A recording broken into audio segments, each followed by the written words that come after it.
Olá, quarto ano! Para a nossa primeira aulinha de hoje, quero que vocês peguem a apostila de Geografia lá na página 25. Nós vamos falar sobre as atividades agropecuárias e também sobre a agroindústria. A agricultura e a pecuária brasileiras destacam-se no cenário nacional e mundial. Nós já conversamos sobre isso. Eles têm grande destaque porque o Brasil é um grande produtor de produtos agropecuários e também diversos outros produtos. Isso se deve a diversos fatores, como características naturais do país, que é o que nós vamos destacar, os fatores que contribuem para o desenvolvimento agropecuário: o solo fértil, as condições climáticas e o relevo, o que facilita a mecanização do campo e a criação de animais. Nos últimos anos, o Brasil tem desenvolvido pesquisas para melhorar a produção de grãos e de sementes e a genética do gado e tem aplicado novas técnicas e tecnologias, aumentando assim a produtividade no campo. Com isso, a agropecuária vem se tornando cada vez mais especializada. A combinação entre as atividades agropecuárias e as agroindústrias é chamada de é chamado de agroindústria, que é a junção da agropecuária com as indústrias, que são responsáveis pelo processamento ou pela industrialização dos produtos agropecuários.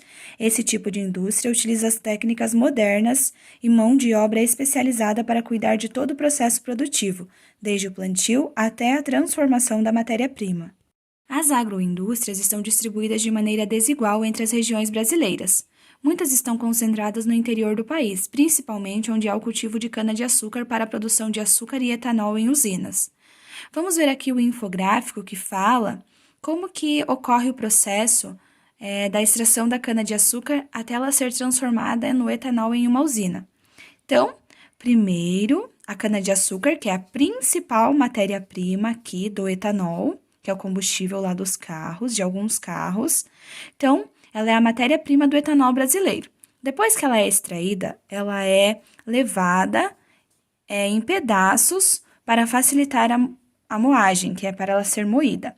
Depois de moída, ela passa por rolos, onde ela é triturada, o que faz com que saia ali um líquido, um caldo, igual quando fazemos um suco. E o caldo é peneirado e armazenado em um tanque de descanso.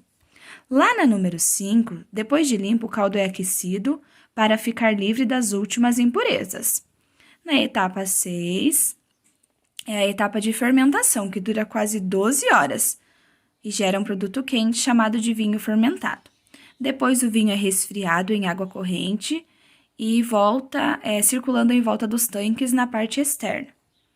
Depois de finalizado, vamos aqui para o número 8.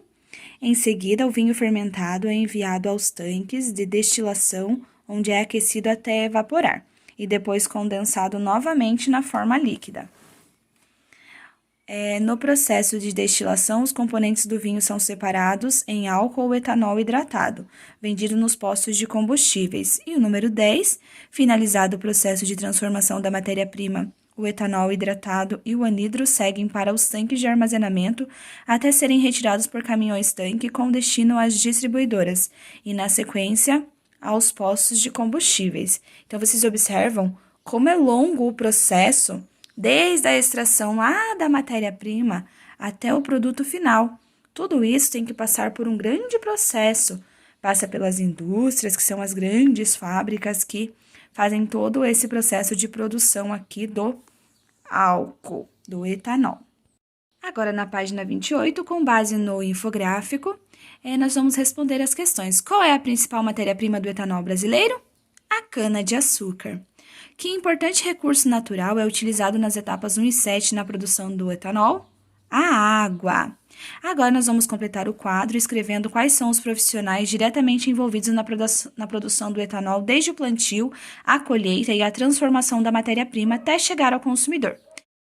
Então, a produção do etanol. Lá no setor primário, que é onde tudo começa, onde é extraída a matéria-prima, tem o agricultor e os trabalhadores do campo. No setor secundário, tem os trabalhadores da agroindústria. E no setor terciário, os motoristas de caminhão que fazem o transporte, os trabalhadores das distribuidoras de combustíveis e também os trabalhadores dos postos de combustíveis. Lá no processo de moagem, que a cana-de-açúcar é esmagada por rolos trituradores, uma parte dela vira caldo e a outra bagaço. O que é possível fazer com esse bagaço? O bagaço pode ser queimado para gerar energia para a usina. Com base nos estudos sobre a agricultura brasileira, quais regiões são as maiores produtoras de matéria-prima do etanol?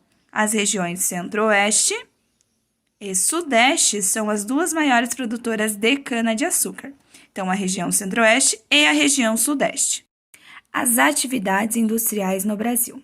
Comparado a outros países, o Brasil tem uma industrialização recente. Até meados do século XIX, que foi entre 1801 e 1900, os produtos industrializados consumidos no Brasil eram importados principalmente dos países da Europa.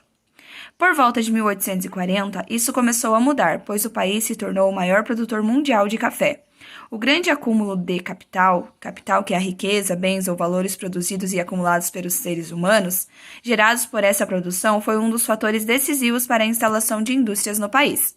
Inicialmente, as primeiras indústrias foram instaladas no Sudeste.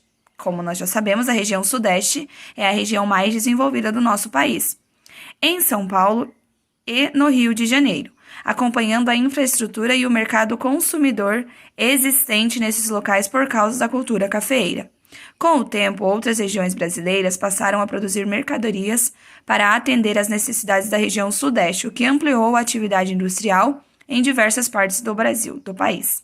De acordo com o tipo de produção, as indústrias podem ser classificadas em indústrias de bens e consumo não duráveis. O que são os consumos não duráveis? Os produtos ou os bens não duráveis, que produz mercadorias que se esgotam quando consumidas, como os alimentos, as bebidas, os produtos de higiene e limpeza, entre outras.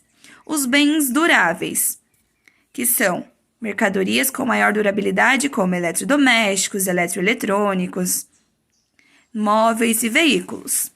Vamos pensar assim, duráveis são aqueles que duram mais tempo. Não duráveis são os alimentos, que nós sabemos que eles não duram muito tempo. Indústria de bens intermediários, que são aquelas que produzem equipamentos e peças para outras indústrias ou para o desenvolvimento de outras atividades econômicas, por exemplo, peças para veículos, ferramentas e máquinas em geral. E temos também as indústrias de base, que são aquelas que transformam a matéria-prima em um produto semi-acabado, que será utilizado por outras indústrias na produção de diferentes bens. Esse é o caso das refinarias e das siderúrgicas. Vou ler aqui as características atuais da atividade industrial nas regiões brasileiras. Quais são as atividades desenvolvidas na atualidade em cada uma das regiões?